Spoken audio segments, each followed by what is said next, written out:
Ok, donc bonjour à tous, bienvenue pour cette nouvelle vidéo. Alors, il n'y a pas eu de vidéo pendant ces 2 semaines et normalement, j'aurais pas dû la faire aujourd'hui parce que j'attendais un certain événement, mais comme cet événement n'est pas arrivé, je me suis dit que j'allais quand même faire une vidéo parce que ça fait longtemps et que je voulais vous informer d'où je me situais.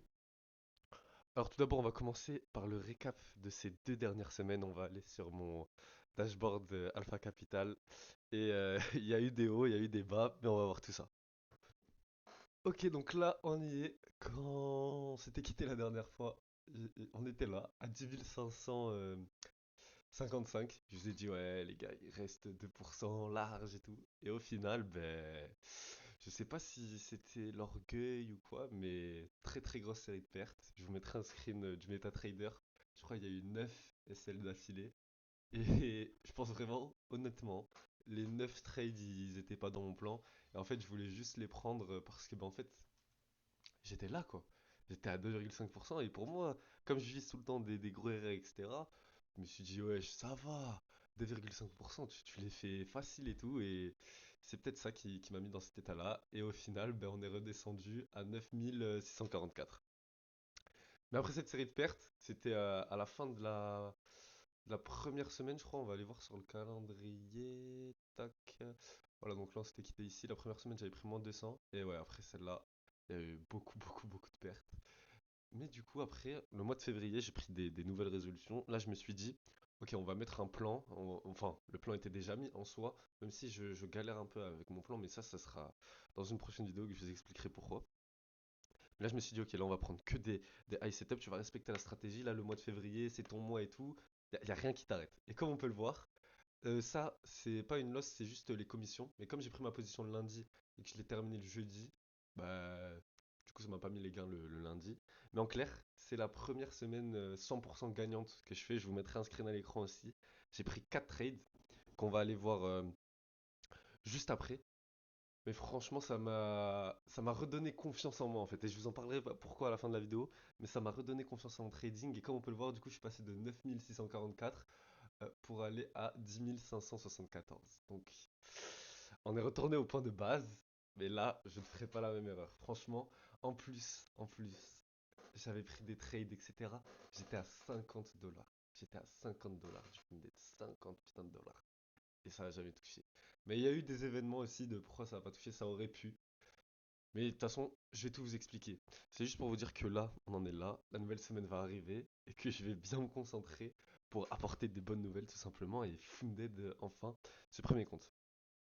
Mais du coup, on va aller voir tous les trades que j'ai pris. Enfin, on va faire un petit récap tranquille. Ok, là on est sur mes graphiques. Du coup, le premier trade que j'ai pris c'était sur l'USD JPY. Tac, on était ici, on était en H4, voilà, on était même en H6, c'était ici. Donc je m'attendais à ce qu'on commence un retracement après le BOS ici en H4 et qu'on revienne au minimum ici dans ce bloc. Comme vous pouvez voir ici GTP, mais je vais vous expliquer après ce qui s'est passé. Et je m'attendais à ce qu'on revienne là. Donc après on est revenu dans ma zone, je sais plus quand trop c'était, on est revenu on est revenu à 7 heures du matin, je suis rentré ici du coup à 9h30. Et du coup ma target était très haut. Elle était juste là. Donc là, comme on peut voir, franchement, c'est très beau. Il n'y a pas eu de drawdown. Le trade, franchement, il est parti tout le temps. Ça faisait des mini retracements dans la fractalité et tout, mais il n'y a jamais eu de très très gros retracements.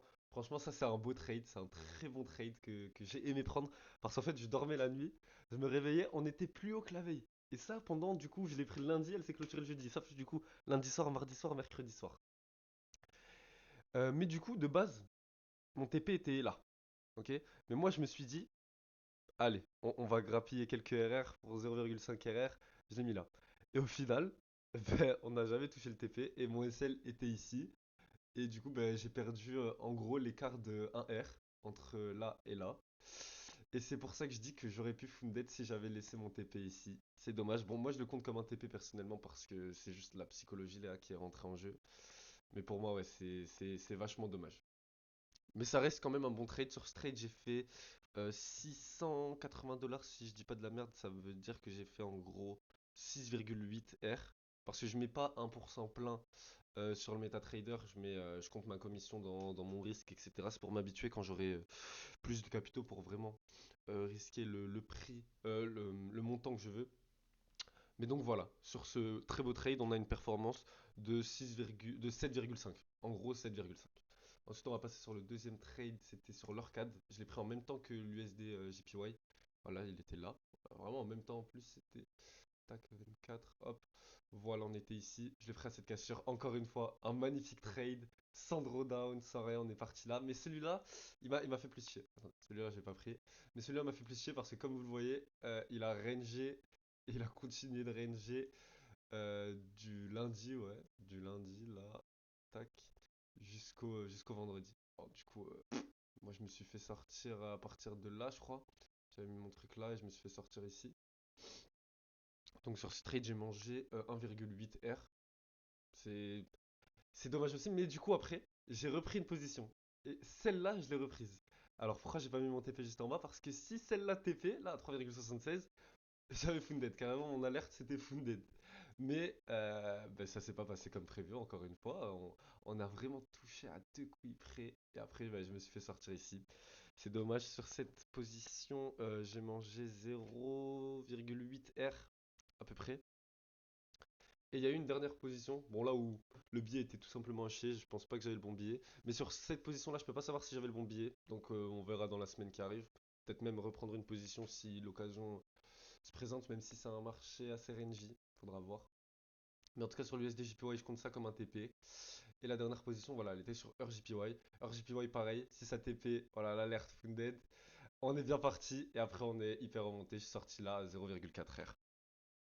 Mais pour ma confiance à moi, ça me fait du bien, en vrai, de faire une semaine propre, profitable. On a bien respecté le plan. Il n'y a pas eu de SL, rien. On ne s'est pas dit, ok, je vais prendre une autre position. Franchement, ça fait du bien. Ça augmente la confiance. Et je vais vous en parler à la fin de la vidéo. Je ne sais pas si c'est une bonne décision que je vais prendre via cette semaine. Mais pour moi, c'est la meilleure décision. J'y ai réfléchi. Et quand je me pose vraiment, pour moi, c'est une très très bonne décision. Et je pense que oui, il faut que je la prenne. Mais maintenant, je voulais vous parler d'un deuxième truc plus subtil encore. En fait, le paradoxe pendant cette semaine, et c'est ça qui m'a un peu choqué, cette position, je l'ai pas prise. Je sais pas pourquoi elle est là. Ouais, je l'ai pas prise, je l'ai pas prise. Mais c'est un truc qui m'a un petit peu, même pas, genre étonné. Mais en fait, on me l'avait déjà dit, mais j'en avais jamais fait les frais. Et en fait, durant cette semaine, c'est, j'ai envie de vous dire, c'est la semaine où j'ai fait le moins de trading de ma vie, je pense, quand je trade en réel. C'est qu'en fait, je n'étais quasiment jamais là, en fait. Juste les alertes, tac, je pars. En fait, je n'ai quasiment pas fait de trading. Carrément, j'ai recommencé à jouer aux jeux vidéo à côté. J'avais mes positions qui tournaient. Et en fait, le paradoxe, c'était ça, je pense, quand on me parlait de détachement. C'est en fait, il faut être détaché. Parce que là, en fait, je n'attendais rien. Moi, j'avais mis mes alertes, etc. J'étais pas dans l'attente du trade. Les positions, elles venaient pas. C'est pas comme mes anciennes erreurs où je restais derrière le graphique en train de chercher des trades. Non. Là, franchement, carrément, je vous mettrai une petite photo du post-it que je m'étais fait. Mais c'était que sur ces trades-là. Leur JPY, je l'ai rajouté à la fin parce qu'il faudra que je vous parle de mes règles dans la vidéo sur le plan de trading. Mais voilà, mais sinon, toutes ces paires qui étaient là, sauf l'euro JPY, elles sont restées là toute la semaine et je n'en ai pas ajouté de nouvelles. C'est-à-dire, je n'ai pas cherché à forcer les trades comme avant. Franchement, je me suis posé et j'ai été détaché en fait. Je n'attendais rien du marché et je pense que c'est pour ça aussi que j'ai fait une très très bonne semaine. C'est le détachement en fait. Et je pense que le détachement, c'est l'un des trucs le plus important, peut-être même pas dans le trading, mais dans le monde du business, si on est détaché et qu'on n'en attend rien. Parce qu'en fait, le détachement, il vient de quoi? Il vient de la confiance que j'ai dans mon système. Et moi, mon système, là, je le trust à 200% et j'ai hyper confiance en lui. Donc en fait, je me fais même plus de soucis. Parce que là, regardez, j'ai fait une semaine à 10 R, entre guillemets. Ouais, j'ai fait une semaine à 9-10 R. Et franchement, sans donner beaucoup de ma personne, en toute honnêteté, hein, sans donner beaucoup de ma personne. Et c'est ça qui fait du bien en fait. C'est que j'ai compris cette chose. Et comme on l'avait dit dans l'ancienne vidéo, ben, j'ai compris de mes erreurs là en fait. Et c'est ça, et c'est là que je pense que j'ai grandi. J'ai compris mes erreurs. Je ne les réitère pas. Et je mets des systèmes en place pour, euh, pour les contrer tout simplement. Et franchement, ça fait plaisir. Mais en tout cas, je vous souhaite à tous de sentir le détachement que j'ai senti cette semaine. Pourtant, je suis sorti, j'ai fait des trucs. Mais le trading était toujours là, mais il était moins présent qu'avant. Et c'est peut-être ça qui m'a mis le déclic. Enfin. Et donc, je vais vous parler de du coup ce que je compte peut-être faire ou pas. Je sais pas, c'est encore en réflexion. Mais là, j'ai 2 semaines de vacances. Et pour moi, peut-être que c'est orgueilleux encore une fois, mais pour moi, je suis rentable. Je le pense sincèrement, j'ai mon système, j'ai les datas qui sont backés. Pour moi, c'est fini, c'est qu'une question de temps. Et je veux profiter de ces 2 semaines. Alors, ma réflexion, c'est quoi? C'est que pendant ces 2 semaines, oui, le 10K il va être funded, on va faire un petit payout et tout. Mais franchement, il y a 2 semaines. Là, j'ai 2 semaines où j'ai 100% de mon temps. J'ai un peu d'argent, il y a une petite rentrée d'argent avec la crypto à côté. Je me suis dit, ok, achète-toi un compte à 50K. Fais ton compte à 50K pendant les 2 semaines et tu vas pay out. Et tu vas revenir à la rentrée avec des bonnes nouvelles et tout. Franchement, pour ça. Et là, c'est la réflexion que je suis en train de me faire, c'est est-ce que je dois acheter un 50K, profiter de mes 2 semaines de vacances pour le Funded et peut-être même faire un TP? Ou alors, je reste conservateur, je reste sécuritaire, je reste dans mon petit 10K, je fais mon petit payout à 8-10% le mois, et après, avec ce payout, j'achète un 50K, ou alors je balance tout ce que j'ai maintenant, et je prends mon 50K. Là, c'est plus du 70-30, je suis plus pour le truc, prends ton 50K, mais d'un côté, je me dis, ok, est-ce que c'est pas l'orgueil, est-ce que c'est pas le greedy, en fait, comme ce qui m'a fait faire 9 SL d'affilée? Est-ce que c'est pas ça qui me dit, ouais, c'est bon, tout est à moi, tout m'appartient? Mais donc voilà, je voulais vous partager cette réflexion, mais je pense sincèrement que je vais le prendre. Faut que je pèse encore le pour et le contre, faut que je me pose, que je réfléchisse, mais pour moi en fait ça me paraît la solution la plus évidente. Parce que 2 semaines de temps libre, là il n'y a aucune excuse. Je suis rentable, j'ai les datas, j'ai le système, le 50K, il est abordable. Si j'avais l'argent, j'aurais peut-être même pris un 200K. Mais voilà, faut que je me pose. Et je tenais à vous en parler. En tout cas, je vous souhaite à tous de ressentir le détachement que j'ai pu sentir durant cette semaine, d'avoir une semaine rentable comme ça fait du bien. Dans la carrière du trader, ça fait énormément de bien. Surtout quand on n'a pas beaucoup travaillé comparé aux autres semaines, ça fait un petit déclic comme ça dans la tête et ça montre que oui, en fait, le problème, ben, c'était toi. Si tu n'y arrivais pas avant, le problème, c'était toi et c'est la faute à personne d'autre. Faut juste que tu trouves la solution. En tout cas, ça m'a fait plaisir de faire cette vidéo aujourd'hui. J'espère que la prochaine vidéo sera le Funded. Et je pense fortement, comme je le dis à chaque fois, mais là je le pense vraiment, vraiment, vraiment.